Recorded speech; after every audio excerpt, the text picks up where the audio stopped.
Twas-Dye les amis, aujourd'hui 149e jour de l'aventure éveil à Kompongtom. Alors finalement j'ai changé de programme, je me suis couché très tard hier, il était quasiment 3h30. Alors j'avais quand même mis mon réveil ce matin à 6h, j'ai cligné des yeux, il était 7h30, j'ai pas compris. Alors j'avais déjà pris ma décision hier soir de ne pas partir ce matin, je me suis couché trop tard. Mais je vais absolument partir très tôt pour éviter le déluge de fin d'après-midi, même s'il y a aussi quelques petites pluies le matin. Donc aujourd'hui je vais rester dans la campagne autour de Kompongtom, il y a encore des choses à voir, il y a des jolis villages à visiter. Ce que je devais faire demain, je vais le faire aujourd'hui. Et demain absolument mettre le réveil très tôt. Donc il faut que je me couche très tôt aussi ce soir. J'ai pris mon petit déjeuner là, déjà au marché, j'ai pris un bobor mohan porridge au poulet, 2000 riels, 50 centimes de dollars. Je me suis arrêté dans un petit café où j'avais l'habitude de venir souvent là. Alors c'est vrai qu'on peut prendre du café, enfin consommer des boissons au marché, dans les petits boui-boui de bord de route, dans les petits villages, mais il existe aussi des cafés qui ressemblent, on va dire, à nos cafés à nous. Vous voyez, c'est ce genre d'endroit avec des sièges disposés tous dans le même sens qui tournaient vers les télévisions. Donc là, vous voyez, il y a 3 télés. Je crois que le record que j'ai vu, c'est 7 télés à la suite, mais il y a le son d'une seule télévision. Là, je crois que c'est le son du film de droite. Ouais, c'est le son du film de droite. C'est assez rigolo. La clientèle est exclusivement masculine. Alors, c'est des nanas qui font le service, mais il n'y a que des hommes en tant que clients.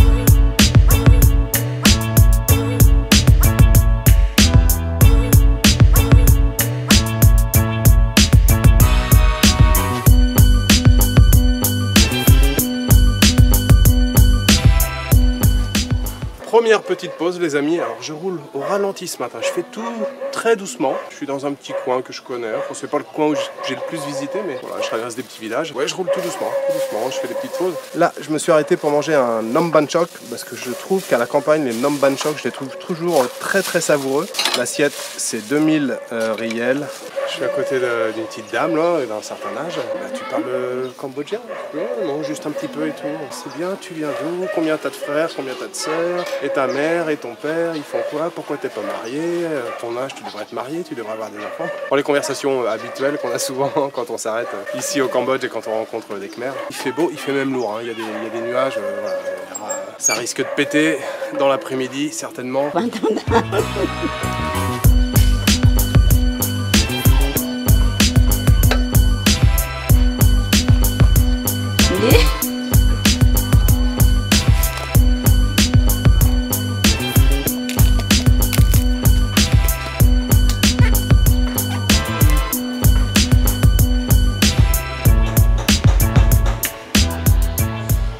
Je mange à côté d'un cocotier et j'avais envie de vous donner quelques infos sur le cocotier. Il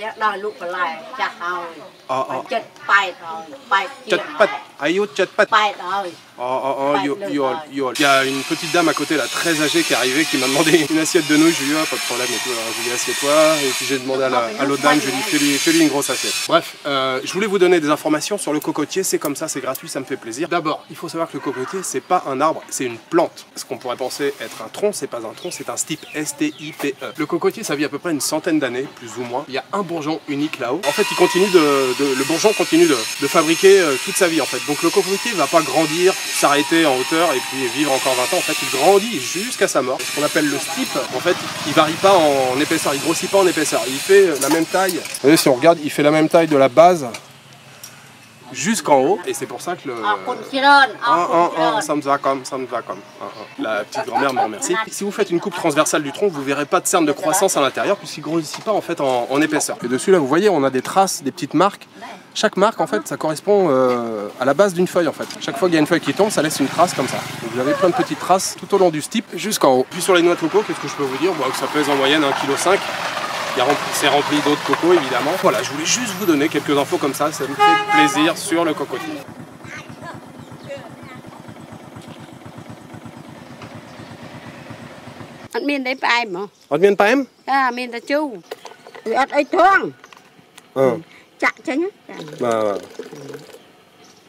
Bon les amis, je me suis encore arrêté parce que voilà, la fin du séjour au Cambodge approche et je veux vous faire découvrir. Je me dis ouais ça j'ai pas montré, ça j'ai pas montré, ça j'ai pas montré. Et je suis passé, j'ai vu une moto qui est arrêtée et il avait justement des petits récipients sur les côtés, c'est Tok Nao.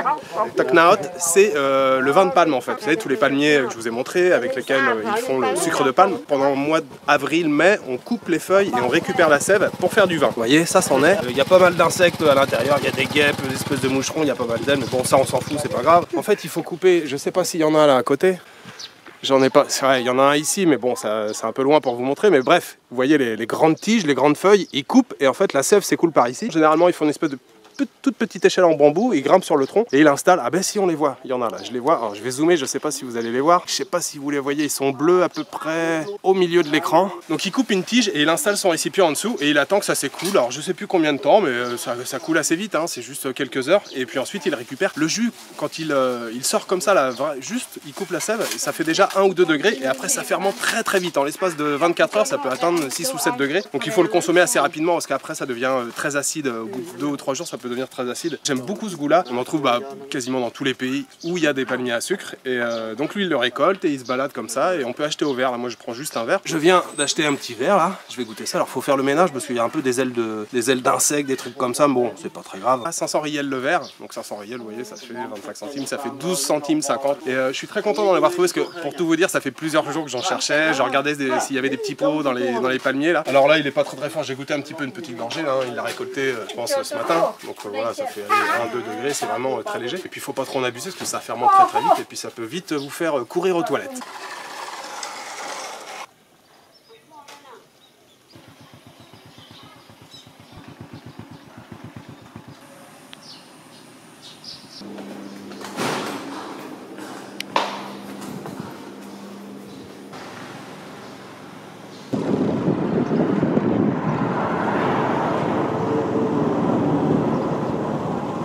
Bon ça y est, je viens de repartir en balade là, je suis très content, j'ai fait une pause là de 2 heures à la gare, j'ai fait un vlog entier en 2 heures, très content. Avant de repartir j'ai fait un petit tour au marché, j'avais des trucs à acheter. En fait je me suis rendu compte qu'à l'avant j'étais à plat, enfin dégonflé, je me suis arrêté pour le faire regonfler. Quand vous louez des motos, des vélos au Cambodge, hein, si vous avez des crevaisons, vous êtes dégonflé, vous inquiétez pas, il y a des marchands partout, des réparateurs, des chambres à air neufs partout. Ça peut ne pas arriver mais ça arrive souvent, voilà, sur les routes il y a souvent des trucs à traîner. Donc je suis allé juste le faire regonfler pour l'instant parce qu'il avait l'air juste dégonflé. Donc je sois bien équipé pour demain, sinon je rachèterai une chambre à air. Donc je suis à peu près à 6-7 km là au sud de Kampot, de Kompongtom. Il y a des nuages gris en face.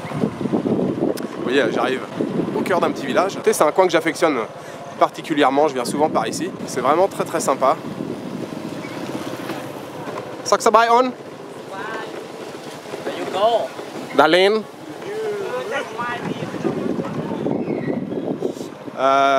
Donc voilà, vous voyez, belle pagode avec les nuages derrière. Vous avez vu ces beaux nuages? Ouais, bah, je pense que d'ici 1 heure ou 2, ça sera pour nous. J'ai acheté un impair là. Bon, après, hier j'étais trompé, c'était rigolo, hein, mais bon. Elle est très jolie cette pagode. Je viens souvent faire un tour ici là. Vous voyez les petites maisons là, vous avez les moines qui habitent ici.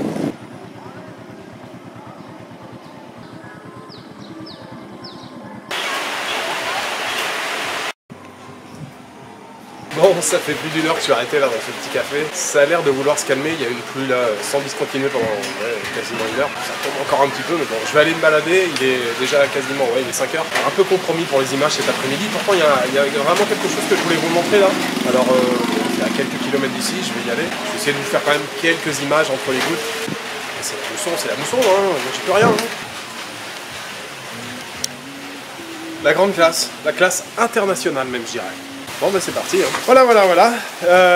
Je suis le seul pèlerin à me balader dehors. Tous les Khmers ils sont à l'abri chez eux. Je suis tout seul comme un con là, à me balader avec ma mobilette et puis mon impair rose. Je me retrouve dans la cour d'une école. Pourquoi je suis ici? Parce que je voulais vous montrer, il y a un temple ici, posé, tranquille, comme ça dans la cour d'une école. Et c'est pas un temple, c'est pas une pagode qui a été construite il y a 10 ou 20 ans, non. Il s'agit vraiment d'un temple et qui date de l'époque d'Angkor. C'est exactement le même style, c'est exactement les mêmes pierres. Donc c'est un truc qui date du 9e, 10e ou 11e siècle. Alors il est tout petit, je pense qu'il est répertorié par des spécialistes qui travaillent sur des temples ici au Cambodge, mais il figure dans aucun guide ou quoi que ce soit. J'en ai parlé plusieurs fois des gens de Compong-Tom, je dis ouais, tu sais qu'il y a un temple dans une cour d'école et tout. Bon, ça les interpelle pas plus que ça, ça les surprend pas plus que ça, pour eux, ouais, c'est normal, ça a toujours été là. Moi ça me surprend, ça me fascine toujours et je viens toujours faire un petit passage ici, voir s'il est toujours debout parce qu'il penche dangereusement dans une cour d'école, c'est pas mal. Parce que je me dis que voilà, s'il y a une pagode, un vestige ici, c'est qu'il y avait forcément d'autres choses à côté et je me dis que si on faisait des fouilles dans le sol, on aurait probablement des choses, forcément des trésors, des vestiges, des statues, des choses. C'est assez surprenant ouais, d'avoir ça ici comme ça, posé. J'ai découvert ça il y a quelques années en me baladant, voilà, c'est mon petit, je me dis toujours c'est mon petit temple à moi, quoi. Je me viens, c'est... Voilà. Alors, je sais bien, il n'y a pas que moi qui le connais certainement. Mais voilà, il faut faire quelques kilomètres depuis Compong-Tom pour le trouver. Alors il est tout petit, je vais vous le montrer. Voilà, c'est ce petit temple ici. Alors il y a l'arbre qui le cache un petit peu. Bon là il est 5h30 passé, ça n'a pas l'air de se calmer. Là c'est un rythme régulier de pluie on va dire. Alors je vais rentrer sur Compong-Tom et puis voilà, j'irai juste manger un bout ce soir. Désormais, voilà, je ne peux pas faire grand chose de plus.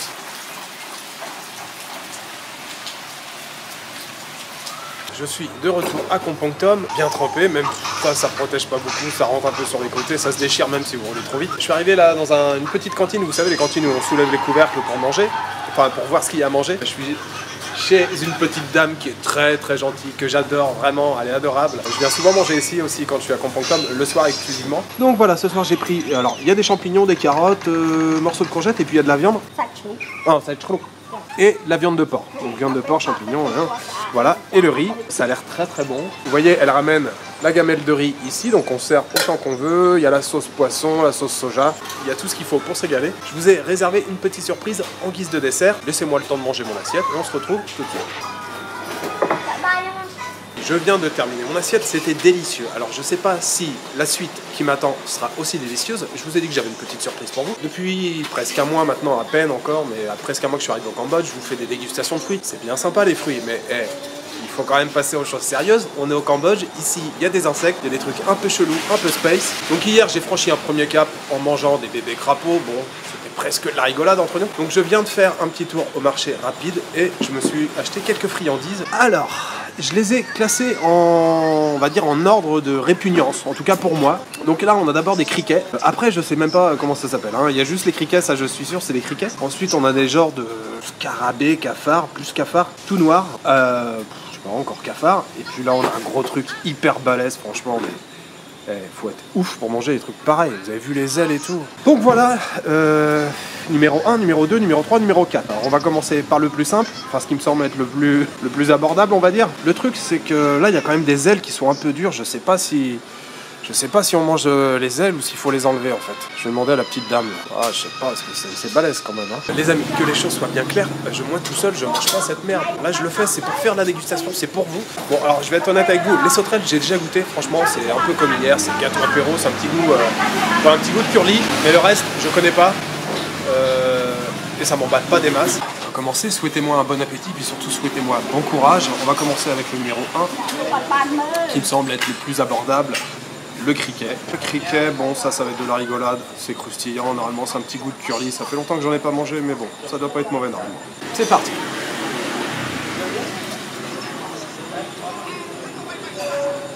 Un petit goût quand même, mais ça va.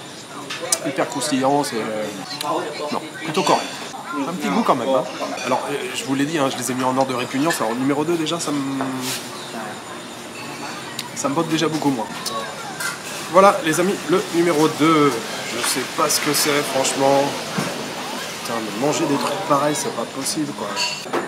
Regardez comment c'est lisse sur le dessus et tout. C'est parti les amis. Mmh.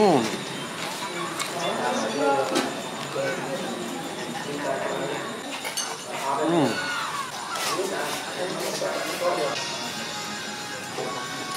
Bon, c'est aussi bien croustillant, mais alors ça a un goût aussi prononcé. Par contre, c'est relevé. Celui-ci, c'est un peu plus pimenté. On va dire que ça va. On va dire que ça va. Franchement, je m'attendais à pire. C'est relevé, tout le petit goût de piment, c'est... ouais. On va dire que ça passe. Bon, numéro 3. Faut enchaîner. Hein. Dans ces cas-là, faut pas perdre trop de temps. Là, ça commence à devenir sérieux. Ça, franchement, ça ne dit rien. Vous avez vu la taille de l'abdomen, là. Vous avez vu la taille du ventre. Merde.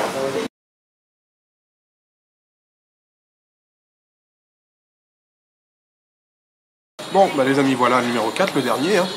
Va falloir y aller. J'ai aucune idée de ce que c'est. c'est vraiment dégueu. Alors je viens de demander, là, il y a un monsieur qui mange à côté de moi. Je viens de lui demander, alors bonne nouvelle, il m'a dit qu'il fallait retirer les ailes. Donc les ailes, on les enlève.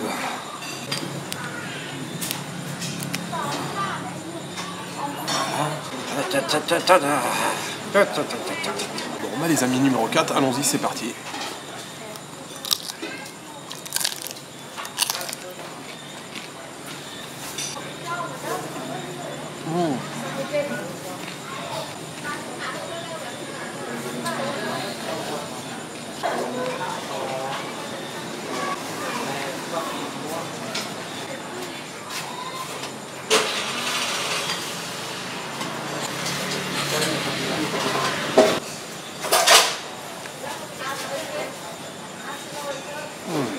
J'ai toujours pas avalé.